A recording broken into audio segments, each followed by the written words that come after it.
And the theater groups would would put on a one-act play and present it into a festival. And these would be like Theater Aurora, the one in Newmarket. There was ones in Toronto. So that's what we come up with the idea, and we called it a very useful theater company because it was going to be raising funds for charities. And the headmaster at the time, I think his name was Beer at Pickering College, and the drama theater said you could do it there. So we, because of what had happened with Paul and the theater before, their break is sometimes somewhere in March. They have a break, and then we could use the theater during their spring break. So because it wouldn't interfere with the students, and that's where it started. And we brought in, we invited local community theater groups to bring in a play, and they were performing, and it would be adjudicated. Michael Halfin used to be the teacher in here in Heights drama. He was one of the adjudicators, and another fellow teacher, Richard Markle, also came in and adjudicated the plays.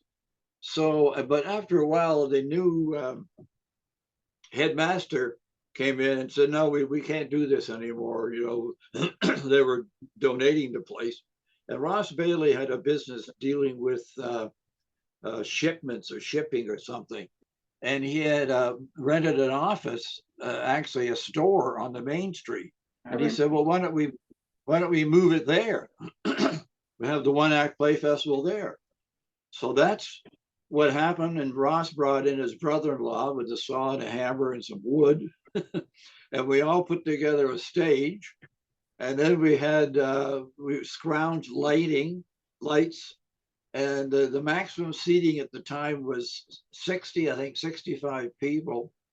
And they sold coffee and tea, cold drinks, and a donut. And that's for they said, "What are we going to call this thing?" I said, "Well, just call it Theater on Main." So they grabbed onto that. I said, "That's a good name." Okay, so they called it Theater on Main. It was TOM, Tom. And the one act play festival continued. But the problem was the local theater groups saw it as a competition. And they're kind of really funny in some ways. And fewer people would come around and submit a play. And some of them were originals. So Ross started with Jackie and some other people. They just started putting on a season of plays at the Theater on Main, which is where it started. And in 1994, when Ross and Bailey and myself and the others founded this very useful theater company, we did it at Pickering College for 7 years. And then we moved over 2001, I think it was, to the Theater on Main, and ran there. Not only after 2 or 3 years, there was no one act play festival anymore. It became a season of plays. And as the rent kept going up, but 2011, no more Ross, and you couldn't afford the rent because, you know, theater doesn't make a lot of money. No. And they decided to close the whole thing down. So that's what happened in 2011. Strange thing was I kept in touch with Ross. He and I were friends. And his wife called me one time. She said, "We got a letter from the government." And the Very Used to Theater Company had been we worked pretty hard to do this. We got a charitable donation. What do you call it? Became a charity, a registered charity. And I looked at the letter and it said, "Well, you've had no activity for 5 years. So if you haven't had any activity, we're going to pull the registration for the regular charity. You know, we can't keep this up." So, well, why don't we keep it going and put something on? Well, what can we do? I said, well, CBC does a dramatic reading of A Christmas Carol every year, and they allow people to use the script. Right. And I was doing this TV interview show at Rogers, I got a hold of the woman. Her name escapes me at the time, and she came up and we interviewed her, and they allow that local groups to put on this reading in order to raise funds. So I got everybody to put in $100 into the kitty. So there was about 5 of us, and I sent that away to the government. Say, okay, we got some money now. We had a bank account, and we've got 5 people who are going to read this where we're going to do it. So we found the New Methodist Church on Queen Street, and they graciously let us use their theater, their church, and that's where it started. And we were doing that, and I said, what about the one act plays? Yeah, well, the old town hall was under construction to be refurbished and was supposed to open in 2016. I think it was September. Yeah, it's supposed to be. So we started this looking for theater people, companies to bring community theater groups to bring in a play, but we weren't getting anywhere. And all of a sudden, we started receiving scripts. People were sending scripts to us, emails. I said, what are we going to do with the scripts? What is that for? So we did a little investigation and found out that there are organizations throughout the world who put on one act play festivals. They get scripts, they recruit a director, and the director casts it and then puts it on, and they usually raise money or what have you. Okay, we'd never done this before. So we just started working on it, and we finally found a woman in Aurora who had a one act play that she created, and she was looking for a place to put it on. It was called, what was it called? Space, oh yeah, Ace Galaxy, Space Dick at Large. It was a kind of a funny sort of space, out of space, really a spaced out play. And we did that, and we brought in a couple of Norm Foster one act plays. And we didn't make the 216 first because the theater didn't open in October as September as it did. It didn't open until late.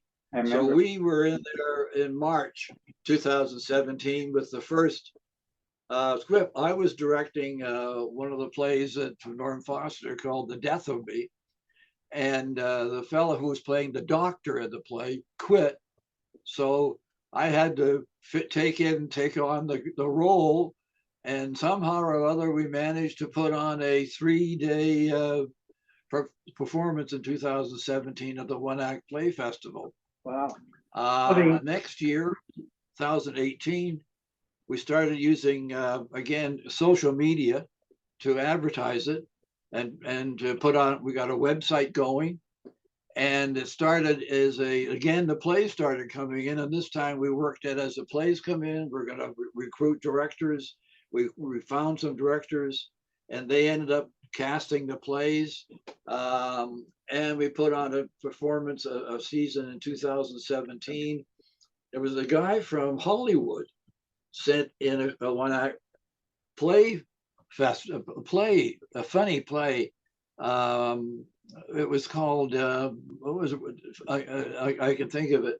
A funny play, and he was a co-founder, co-producer of a Disney TV series called Zach, the Sweet Life of Zach and Cody. And this play was called Warren and the Bear. And it was the reason, what it was all about was Warren went to visit the zoo in New York, and he sees this polar bear pacing back and forth all the time, and he starts talking to it. And of course, the bear starts talking back, like so he lets the bear escape, and he says, "I'll take you back home." And they get on a plane, and he said, "You got to have a disguise." He said, "Well, what kind of disguise will the polar bear have?" He'll put on a green hat and a big green tie. I hate to interrupt you, but as you can see, probably on your screen, we've got 10 minutes left. So maybe what we could do is sort of talk about this year's play. and Yeah. then we'll just use that clip for the ad. So if you So, talk about, that's kind of how it came about, Richard. It was stumbling along from step to step, and every time we did anything every year, we kept getting more and more information. And this year, we ended up last year with 112 plays, out of which we picked 6. This year we had 84, and we had a number of plays that run 10, 12, 15 pages, which means about 15 minutes. And there were good plays. And so the reading committee decided that they could put on 2 short plays, one about 15 minutes, and then a longer one-act play, which would run about 40, 45 minutes. And so that's what we've done this year. That's been a real stretch because we had to find 9 directors instead of 6. And last year, we had a local guy, Rod Urquhart, and the local greenhouse guy, Ole Madsen, had written some kind of a children's book about elves in the forest, and this woman Gilda who wanted to be the queen and so on. And Rod put this into a play, Rod Urquhart. And we had a young woman from who came in. She was 21 years old, and she took over the idea of doing this, what we call the young companies performance, and it went over great.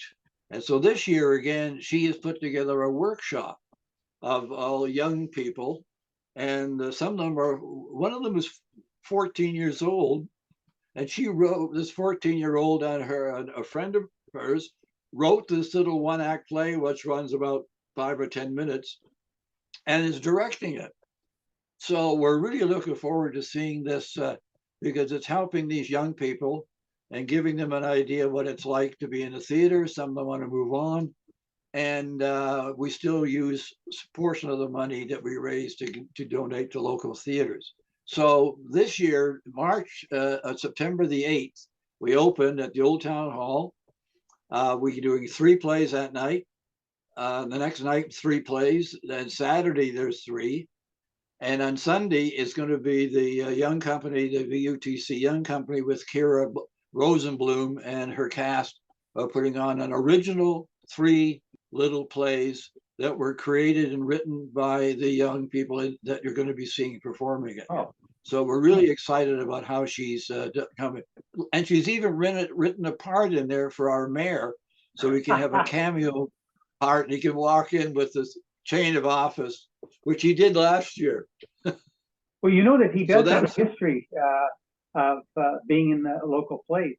When he was a kid, he was quite often in the place. So he's been on stage, I think, a number of times in his life. You can tell that from his presence on stage, that he has some training.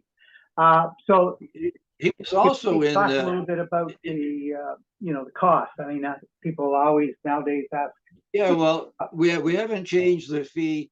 The tickets are $20 online, $15 for students and seniors, and you can go to the website www.oneactplayfestival.com and click on tickets. So you can buy the tickets through the Newmarket ticket program. What's it called? Mexit or Texit, I think it's called. And you can buy the tickets there. We also have tickets at the door. It's $25 if the people walk in at the door. They can go that way as well. The theater is really the performance center is upstairs. It called the auditorium, and that's where it performs. It holds 150 seats. Last year we managed to put on a production, but we were only allowed 80 seats, and we sold out every night. Yeah. Yeah. Well, that's good. Well, hopefully this year, without COVID, or COVID doesn't come back, hopefully you'll be able to get all 150 filled up. Yeah, we hope so. We're of course we're looking forward to it. Everybody involved in the play, though, Richard, from the actors and the stage people, all our volunteers. No one's getting paid a penny for their work. It's just that they're donating their time and efforts and their talents to putting on the plays.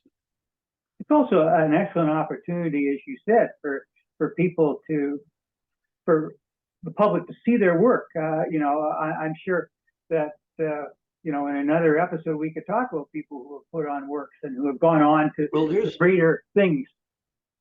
Well, here's something else that we forgot last year because of COVID, and we were only allowed half the audience.